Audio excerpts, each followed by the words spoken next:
Hai, aku yakin beberapa dari kalian sudah pernah nonton video ini. Di video kali ini aku mau menceritakan kisah hidupku dari kecil sampai sekarang. Oke, jadi kita flashback dulu ya. Seperti yang kalian tahu, aku memiliki seorang abang pengidap skizofrenia. Jarak usia kami cukup jauh, yaitu 9 tahun.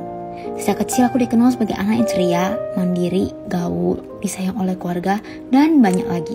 Tapi di balik itu, sebenarnya aku punya trauma yang cukup berat untuk diceritakan. Salah satunya disebabkan oleh abangku. Sebenarnya kalau mau cerita secara rinci sejak kecil, aku agak sulit karena aku gak begitu ingat apa-apa. Yang aku ingat sekilas saya dipukul dan didik keras oleh abangku. Kadang papaku juga harus pura-pura marahin dan memukul aku karena abangku mau lihat papaku bersikap kasar ke aku. Selain itu, aku benar-benar tidak mengingat apa-apa mengenai masa kecilku. Pas SD, kami sekeluarga pindah ke rumah baru yang lebih gede daripada rumah lamaku. Perlahan saya nyadar, kenapa sih aku bisa gak ingat apapun kenangan di rumah lama? Ternyata, di sana tertinggal teman kecilku yang menanggung semua trauma yang lebih berat yang telah aku lupain. Iya, sampai saat ini, teman kecilku masih tertinggal sendirian di sana, sengsara, dan menanggung semua kejadian traumatis yang aku sendiri gak bisa ingat apa itu. Sehingga memori terakhir yang aku ingat adalah pada saat saya memasuki bangku SMP. Masa itu adalah masa tersulit di hidup saya, di mana saya harus melihat orang tua saya. Masa SMP adalah masa tersulit saya. Kondisi abangku benar-benar sangat parah.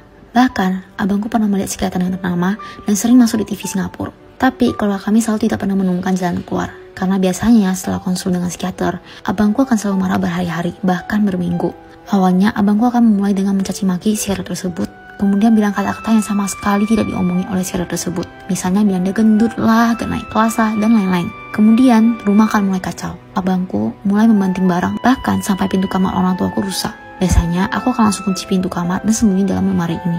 Karena secara otomatis aku tahu, sasaran selanjutnya adalah aku dan ceceku. Oleh karena itu, biasanya setelah keadaan rumah diam dan aku keluar kamar, kadang aku akan melihat tubuh papa dan mama berdarah, memar, atau habis lari satu keliling komplek karena dikejar dan mau dipukul oleh abangku. Yaitu karena harus melindungi aku dan ceceku. Sampai sekarang, bahkan mendengar suara orang gedor pintu aja bisa bikin aku takut dan kaget berlebihan. Bahkan kadang, suara simpel seperti itu aja bisa bikin aku tertrigger. Tapi ada satu hal yang aku paling senang tiap kali. Itu tiap abangku kumat, keluargaku biasanya akan mengungsi ke salah satu rumah kami yang lain. Jujur aku senang banget di sana, walaupun gak segede rumahku, tapi asal ada abangku, aku udah senang banget. Apalagi pas dengar orang tuaku bilang bahwa mereka mau membawa abangku ke RSJ di Pekanbaru. Aku ngerasa, akhirnya ini semua kelar. Iya, jahat banget ya, karena aku sebenci itu sama dia. Aku udah coba ingat kenangan baikku sama dia, tapi benar nggak ada satupun yang terlintas di otakku. Dan aku sering bertanya ke diriku sendiri, sebenarnya aku tuh salah apa sih? Kenapa aku harus dipukul, diteriak dan dimaki terus? Kayaknya aku hidupnya udah salah banget deh. Ya pada akhirnya kesenangan itu hanya sementara. Orang tuaku memutuskan untuk tidak membawa abangku ke RSJ karena saat mendengar orang tuaku bilang kalau mereka nggak jadi bawa abangku ke RSJ karena mereka percaya bahwa keberadaan abangku adalah karma keluarga, aku sedih banget dan nggak ngerti kenapa aku baru SMP udah ada karma seberat ini. Melihat perilaku abangku yang abusif di rumah, aku pun juga menjadi orang yang abusif, bandel, dan bersikap buruk banget di sekolah. Pada saat orang lain tidak mau mendengar dan ikut perintahku, aku akan selalu berteriak, pukul, cubit, dan banting Mia satu kelas. Bahkan aku pernah lari satu sekolah hanya untuk mengejar dan memukul temanku karena dia ngejek aku. Tapi walaupun sikapku seburuk itu, surprisingly teman-teman tadi, mereka tetap mau berteman sama aku karena aku orangnya bergaul. Selain itu, nilaiku pun buruk. Aku sering kali juara terakhir dan dipanggil guru di sekolah. Dan karena pada saat itu aku sering pindah rumah dan abangku tuh sengaja kumat tiap aku ujian karena dia gak mau aku belajar dengan tenang. Bahkan aku masih ingat pernah sekali pada saat aku pergi sekolah, abangku pukul tanganku sampai memar, tapi aku masih harus ke sekolah dengan wajah yang ceria seakan-akan tadi pagi gak terjadi apa-apa. Walaupun aku punya banyak teman, tapi ya diantaranya banyak banget yang benci aku di belakang karena aku orangnya kasar. Semenjak itu aku pelan-pelan berubah.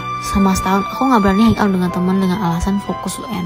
Dari anak yang punya jiwa leadership yang tinggi pun menciut. Selama setahun aku benar-benar merenung diri. Hingga pada saat aku masuki bangku SMA, akhirnya abangku membaik dan menemukan psikiater yang pas di Malaysia. Dari yang tiap minggu bisa kumat, pelan-pelan jadi beberapa bulan sekali. Perlahan, aku pun menjadi orang yang tidak abusif karena aku pengen punya teman-teman yang tidak membenci aku di belakang. Apalagi pada saat temanku bilang, "Wah Dev, kamu udah berubah ya." Aku benar-benar senang banget. Akhirnya 1 tahun untuk merenung diriku tidak sia-sia. Tapi di balik itu, aku menjadi orang yang anxiety banget karena aku takut akan mengulang kesalahan yang sama lagi. Jadi sebelum ngomong apa-apa, aku akan selalu mikir terlebih dahulu. Pas SMP, aku orangnya pede banget kalau ngomong depan orang. Tapi pas SMA, presentasi di depan teman sendiri yang aku kenal sejak lama aja bisa gugup, gemetaran, keringat dingin. Bahkan ngomongnya tuh berbelit-belit. Sering juga aku mimpi buruk dan terbangun tengah malam dengan keadaan kaget, kejang-kejang, sesak napas, dan keringat dingin. Walaupun begitu, jika aku bisa memutar waktu, aku akan tetap milih untuk berubah menjadi Devina SMA. Tapi masa SMA aku tidak selalu mulus. Di saat itu terjadi sebuah kejadian besar yang membuat aku percobaan bunuh diri. Karena pada saat aku SMA 2, terjadi sebuah kejadian besar di keluargaku yang membuat aku langsung memutuskan untuk percobaan bunuh diri di depan satu keluarga. Jujur aku udah capek banget pada saat itu, dan karena kondisiku memperburuk, aku memutuskan untuk pergi ke psikolog sendiri. Ya, sendiri. Uang sendiri, pergi sendiri, tanpa ada satupun orang yang tahu. Di saat itu, aku baru umur 16 tahun, dan aku didiagnosa memiliki PTSD dan anxiety disorder. Aku masih ingat pada saat aku mendengar kalimat itu, aku langsung nangis dan menolak untuk percaya. Psikologku juga langsung menyarankan aku untuk pergi ke psikiater. Tapi semenjak itu, aku langsung menolak untuk pergi melihat psikolog lagi. Ya pada akhirnya pelan-pelan aku memang baik. Karena pada saat aku di titik terendah di hidupku, Tuhan mendatangkan seseorang ke hidupku untuk mengobati lukaku, walaupun hanya sementara. Tapi siapa sangka, karena aku menolak kenyataan dan tidak pergi melihat psikiater, ditambah lagi, virus COVID-19 masuk ke Indonesia pada saat itu membuat aku... Tiba-tiba virus COVID-19 masuk ke Indonesia. Iya, aku harus menghadapi abangku tiap hari di rumah. Sampai di suatu titik aku udah benar-benar tidak tahan dengan semua masa laluku yang sudah aku pendam, dan aku pun mulai cerita ke teman-teman terdekatku dan ceceku mengenai kondisiku. Respon ceceku tidak sepenuhnya bagus. Nggak salah sih, semenjak SMA, walaupun aku berubah menjadi anak yang baik di sekolah, di rumah aku tidak. Emosiku tidak pernah terkontrol, komunikasiku dengan keluarga juga kurang. Aku sering melawan orang tuaku. Karena hawa rumah yang aku tinggal ini mengingat semua trauma yang kualami sejak kecil, sehingga suara apapun yang keluar dari rumah ini, aku akan langsung ngerasa sebel dan marah terus-menerus. Aku masih ingat ada suatu hari aku ke rumah teman dan melihat sebetapa harmonis keluarganya. Pulang-pulang aku langsung nangis di depan orang tuaku. Aku pernah melihat temanku yang dekat banget sama koko dan cicinya, tapi kok aku enggak. Aku juga pernah melihat abang temanku labrak temannya karena dia diejek, dan pada saat itu aku mikir, kok abang dia bisa melindungi dia sedangkan abangku malah sibuk memukul aku terus ya. Pelan-pelan aku pun... Pada awalnya keluargaku bersikap seperti itu ke aku, tapi temanku tidak. Sehingga pelan-pelan aku pun mulai membangkit dan main TikTok. Tak kusangka berawal dari main-main pun menjadi aktif bikin konten. Teman-teman yang ada di TikTok benar-benar membuatku bangkit kembali. Hingga di satu titik, ya tiba-tiba aja perasaan sedih itu datang lagi. Ya aku benar-benar merasa capek pada saat itu, padahal aku tidak berbuat apa-apa.